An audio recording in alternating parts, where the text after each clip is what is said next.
અમદાવાદના સાઉથ બોપલમાં આગ લાગતા મચી ગયો અફરાતફરીનો માહોલ।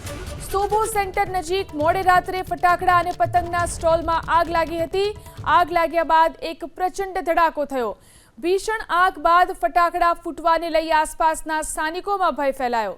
સ્ટોલમાં ગેસ સિલિન્ડર રાખવામાં આવ્યું હતું, જેમાં બ્લાસ્ટ થયો હતો। પતરાના શેડ બનાવી દુકાનો ઊભી કરવામાં આવી હતી, જેમાં ફટાકડા અને પતંગ તેમજ અન્ય દુકાનો પણ હતી।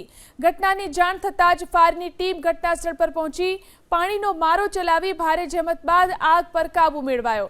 સદનસીબે આગની ઘટનામાં કોઈ જાનહાનિ નથી થઈ। આસપાસની દુકાનોને પણ નુકસાન થયાના અહેવાલ છે। અમદાવાદના સાઉથ બોપલમાં આગ લાગતા મચી ગયો અફરાતફરીનો માહોલ। સોબો સેન્ટર નજીક મોડે રાત્રે ફટાકડા અને પતંગના સ્ટોલમાં આગ લાગી હતી। આગ લાગ્યા બાદ એક પ્રચંડ ધડાકો થયો।